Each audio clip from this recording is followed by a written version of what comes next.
Como dar seguimento ao chamado sem apoio? Como prosseguir no chamado se eu acho que eu não tenho apoio nenhum? Esse quadro aqui é o Eleve Responde. Então eu sou Marcos Madaleno e tenho a alegria de responder essa pergunta aqui hoje. Quando a gente diz sim para o chamado, a sensação que a gente tem é que a gente vai receber uma cesta nos parabenizando lá na nossa casa de manhã. Tudo estará ao seu favor. A verdade é que muitos problemas, desafios, testes acontecem.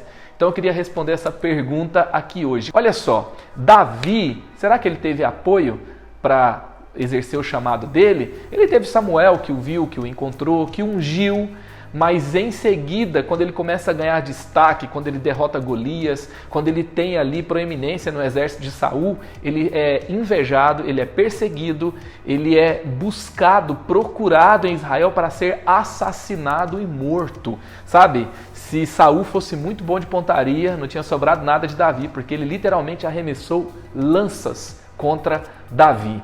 Só que quando você é chamado por Deus, não tem nada que impede aquilo que Deus tem para você. E a postura de Davi responde essa pergunta. Davi não agiu com vitimização, ele não ficou falando coitadinho de mim, as coisas não acontecem comigo é porque Saul me persegue. Na verdade, ele se posicionou, ele nunca deixou de honrar o rei Saul, ele nunca provocou uma rebelião no ambiente que ele estava, ele seguiu em fidelidade, honrando a Deus e servindo o seu povo, servindo da melhor forma que ele podia. E o que aconteceu é que Deus traz a coroa para a cabeça de Davi. Então, sirva, não se vitimize, faça o que você pode fazer. Tem coisa que você não pode, tem coisa que você não tem apoio, mas qual é a coisa que você pode fazer? Faça. Davi pôde enfrentar Golias, Davi pôde fazer parte do exército de Saul, depois ele pôde treinar um grupo de pessoas nas cavernas, ele pôde honrar a Deus sendo perseguido e Deus estava no controle de tudo.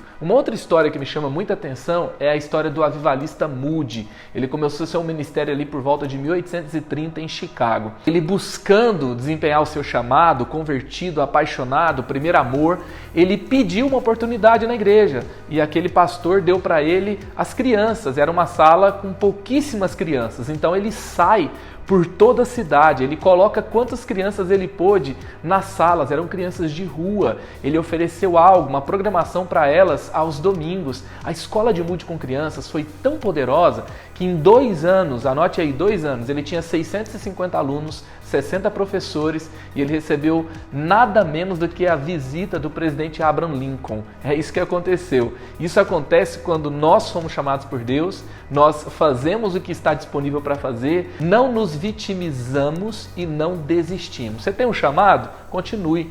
Sabe, você pode fazer algo? Faça. Você não pode? Ore. Caminhe com Deus e, no tempo certo, a coroa virá para a sua cabeça. A sua oportunidade de liderar, a sua oportunidade de fazer o que você acredita que você foi chamado para fazer, vai acontecer. Próxima pergunta. Como levar o amigo para a igreja durante a pandemia? Cara, esse é um tempo muito desafiador. O evangelismo relacional é o evangelismo mais poderoso que existe. Estatisticamente falando, os amigos, as pessoas que temos relacionamento, que ganhamos para Jesus, são os que mais permanecem na igreja. Então eu acredito que esse é um tempo de você orar pelos seus amigos, de você fazer contato constantemente perguntando como eles estão, desenvolver reais conversas onde você demonstra a sua preocupação com ele e mostra como Jesus também se importa. Acredito também que esse é um tempo de fluirmos em palavras de conhecimento, onde você, sabe, tem aquela sensação, cara, por que esse pensamento sobre essa pessoa veio hoje? Então você ser muito sensível, por que aquele pensamento veio sobre essa pessoa nesse dia e você ser livre, cara, me veio você aqui em mente, eu comecei a orar por você, eu tive a impressão que Deus estava falando que você estava precisando de oração nessa área, faz sentido para você? É hora de você demonstrar mesmo, na prática, a preocupação com as pessoas da sua vida.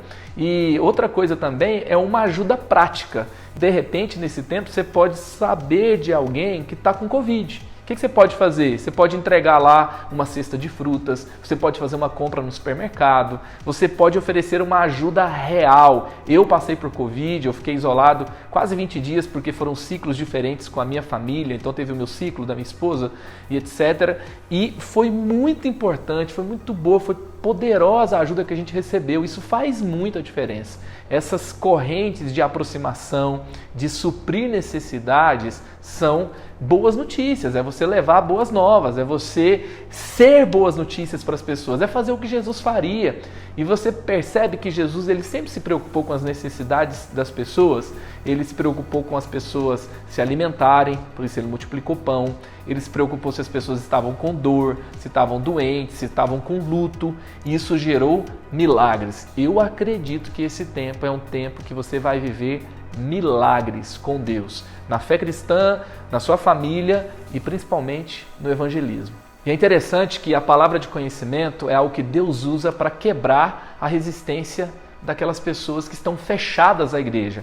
João 4 foi isso que aconteceu com a mulher samaritana. Ela não queria papo, não queria conversa, era um povo diferente e ali quando a palavra de conhecimento é liberada, ela fala, vejo que és profeta. No final da conversa, ela fala de Jesus para a cidade dela inteira. Então fique muito sensível ao que Deus está falando, que é uma ferramenta poderosa para trazer alguém para Jesus em meio ao sofrimento. Era isso que a mulher samaritana tinha.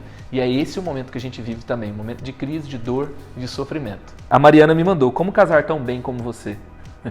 Só uma solução, milagre, tá? É o que aconteceu comigo. A minha única esperança era Deus fazer um milagre. Ele fez, aleluia! Então, peça pelo seu milagre também. Cara, você chegou até aqui no vídeo, ouviu as respostas? Faz o seguinte, coloca aí embaixo, Jesus responde. Ele tem resposta para tudo. Você precisa encontrar uma resposta em algo na sua vida? Cara, palavra de Deus. Sabe, tem muita gente falando bobeira, respondendo coisa da cabeça. Vai para a Bíblia, tá bom? É lá que você tem as melhores respostas. Galera, eu soltei lá no meu Instagram, Lança Braba, manda pergunta com a palavra como. Algumas eu respondi lá e outras eu estou respondendo aqui no YouTube. Eu espero que eleve você hoje.